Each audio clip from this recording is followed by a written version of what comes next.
dollars that flow, they're just evidence of the vibrational currency that you've got going on. It's just the next logical step.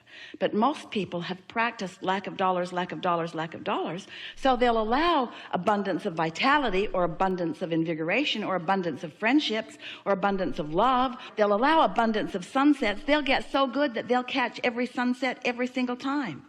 There are so many people that will allow abundance of one thing and another, just not abundance of money yet, because they've practiced the thought of not enough money so much.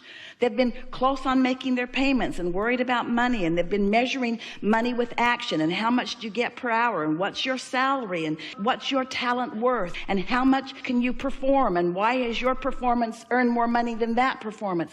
People are all wadded up out here in the manifestations of money, and if you would just step back from those manifestations of money and talk about energy, which means talk about satisfaction.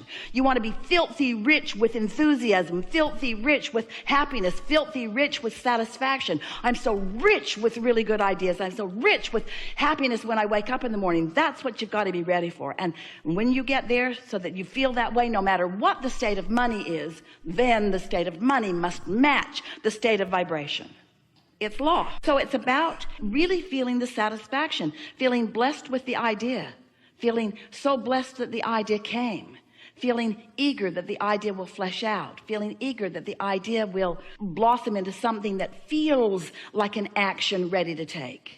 It must be really annoying to anyone who's ready to jump into action to listen to all of this theoretical conversation about laws of the universe and vortexes that you can't see or hear or smell or taste or touch. You've got to find some way that this conversation is satisfying before it can morph into the explosion of what you're talking about. What happens to most people is that their vibration matches their state of money, because they just keep looking at it and talking about it and measuring it and complaining it and worrying about it and trying to take action and being unproductive in it and eking through it and asking somebody else. Government, give me money. Mother and dad, give me money. Lawsuit, give me money. Give me this big pile of money. And if you don't have a big pile of money, you're not ready. You're not vibrationally ready for a big pile of money if you don't have a big pile of money. If you were ready for a big pile of money, you'd have a big pile of money. But if you're not ready for a big pile of money, you can't let the big pile of money in. And we got to tell you, there are big piles of money. It is raining. The world is awash in money. You've been hearing about it.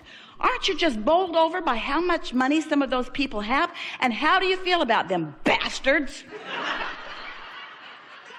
Why should they have all of that money? They should put it in a big pot and we should divvy it all out. And if you did, it wouldn't take 10 years before the money would be right back where it is.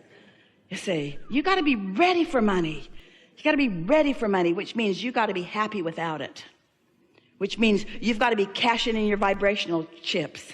You got to be thankful for this day, and thankful for this chair, and thankful for this opportunity, and thankful for this conversation, and thankful for that sunshine and for those highways, thankful for this, appreciating of that, thankful for the quieted mind, thankful for the insight, thankful for the enthusiasm, thankful for the love in my heart, thankful for that precious face, thankful for this person I've never met in my life, and on the elevator had such a nice exchange with not even any words because there was a language barrier, but oh my God, how good it was to meet you. Thankful, thankful, thankful, thankful, thankful, thankful, thankful, thankful, thankful, thankful, thankful, thankful, thankful, thankful, thankful. Thankful just brings more and more and more and more and more. When you are ready to be ready to be ready, as you are, and we feel that readiness in terms of desire, and not much meditation will help you to be really ready in terms of vibration, then follow your impulses. You see, here's the thing, and we're happy that you've looped back around here in such a pointed way. If you're ready to be ready, we are so happy to get to say this to you right now, to all of you. If you're ready to be ready, then it's enough for right now. And then if you're ready to be ready, that too is satisfying. And the super rich thing over there isn't even in your mind, because that activates a crevasse of lack between what you've got and what you've got. So when you're really ready to be ready, then you say, oh, I'm having such satisfying feelings these days. Oh, I feel so good to be alive. Really good thoughts are coming to me. And as it gets closer and closer and closer to bursting into where money starts avalanching into your experience, those ideas will feel different than these ready to be ready to be ready to be ready to be ready. So it's about really feeling the satisfaction, feeling blessed with the idea, feeling so blessed that the idea came, feeling eager that the idea will flesh out, feeling eager that the idea will blossom into something that feels like an action ready to take. It must be really annoying to anyone who's ready to jump into action to listen to all of this theoretical conversation about laws of the universe and vortexes that you can't see or hear or smell or taste or touch. You've got to find some way that this conversation is satisfying before it can morph into the explosion of what you're talking about. Can you feel that there's a gap that's still there? There's an awareness that something hasn't happened that's still dominant. And in that wanting to get over that edge, there's some dissatisfaction that's keeping you from getting over the edge. All right, now there's some things to take into consideration because there are a lot of clogged pipes on that subject. So there already is quite a bit of momentum on that subject. So if we approach it in any normal way, we're just going to add to the clogged pipe. You see what we're getting at? So here's a law-based fact that if you can hear it, it will serve you in every conversation that you have with yourself in your deliberate creation forevermore. The more general you are when you approach a topic where you know you have clogged pipes, the better off you'll be. Now think about what that means. If you don't have any clogged pipes, if you're thinking about something wanted, then the more specific you are, the faster the momentum and the better it is because you're carving out a path of least resistance to something. But when you're thinking about something unwanted and adding to what you do not want, then the less specific you are, the better off you'll be. Does that make sense to you? What's the goal here? To find the first pure thought about abundance. A pure thought about abundance. So just reach for a pure thought about abundance, which means try not to have it have any relationship to you. If you're not feeling abundant, then be good to leave you out of the equation for just a little bit. So let's just talk purely about the idea of abundance. So we're going to make a statement to you, really to all of you. This is another refined point, very fine-tuning, deliberate creators that we are visiting with here today. So how do you feel about the concept of, in order to get the results that you want, if you've got some clogged pipes, just never mind them, lay some new pipes? Doesn't that make perfect sense to you? Isn't that an easy to understand concept? So now we just want to insert this very important understanding.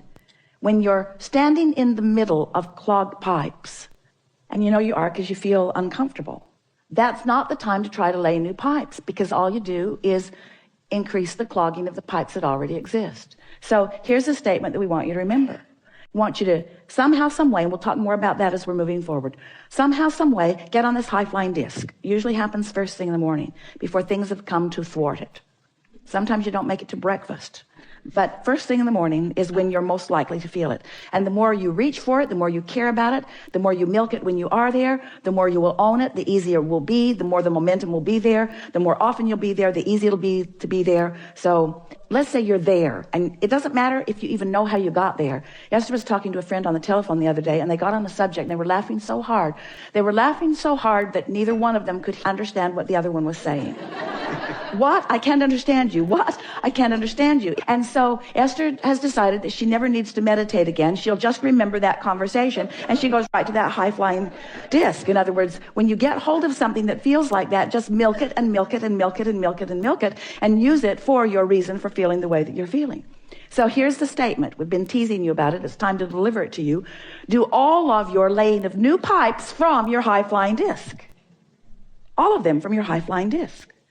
This is the way that you find clarity. This is the way you find abundance. You wait until you're in that feeling of high-flying abundance, and then you can approach the subject that's a little more troubling if you want to, understanding that it's risky, but it's only 16 seconds of risky, right? You've got 16 seconds. You've got 16 seconds to let it go or to bring it into alignment. Our favorite story that fits right here, we've got to tell it to you now because it means everything. Sometimes it's like you say to us, Abraham, I've jumped out of an airplane and I have no parachute.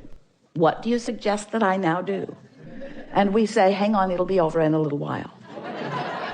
Because there is a momentum that is happening, that there's not any action that you're going to be able to offer that's going to make any difference. You understand that? So what we're saying to you is, don't struggle, don't fret, don't effort, just crash and burn. It's all right. Because tomorrow you can get up and get on the high-flying disc. Tomorrow you can get up and get on the high-flying disc. Tomorrow you can get up and get on the high-flying disc. Tomorrow you can get up and get on the high-flying disc. And after a few days of tomorrow getting up and getting on the high-flying disc, one day Esther said to us, Abraham, I refuse to accept that I have to wait until tomorrow to get on the high-flying disc. I have tools that you've given me. I can get back up there anytime that I choose to get back up there.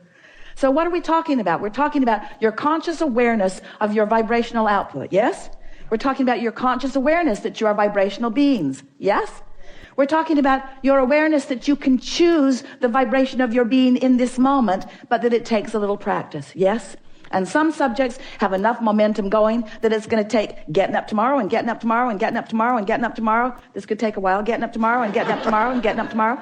But if you get up on enough tomorrows and you reach for that high-flying disc and find it, then what happens next will be vivid evidence of how you're doing with your high-flying disc.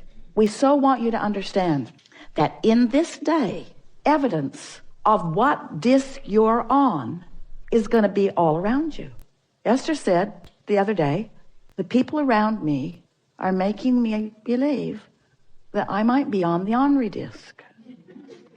She resented them, but she had to accept she had rendezvoused there with them. You pick the disc and you'll rendezvous with others who have picked the disc, you see. And sometimes if you don't realize that you're on it till you're on it, there's enough momentum going that it's hard to get off of it. But that's the work. So here's the rule of thumb that we would follow if we were standing in your physical shoes. The better we feel, the more we would milk it.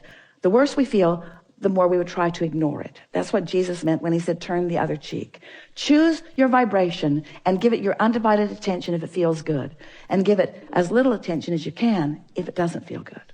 So Esther's thinking the other day about the words that we used, and she could feel the poignancy with which we were talking about those clogged pipes in her pond and how they were clogged from neglect. And Esther got this visual image of pipes that she's laid to all kinds of things, wanted and unwanted. And she's got open pipes to unwanted things and open pipes to wanted things. And what keeps them open? Attention to them. Attention to them keeps them open. She's keeping the path of least resistance open to wanted and unwanted things, yes? But if she neglects them, they just clog up from neglect. So it's a new, even better application of this clogged pipe analogy. What paths of least resistance are you carving open every day? I hate that guy. I've always hated that guy. That guy is such a pain. The guy dogs me. I think he stalks me. He's everywhere I go. I don't like that guy. That person at work is everywhere I go, always in my face. Who's keeping the pipes open? That's what we want to ask you. You are. You're always the one who's keeping the pipes open.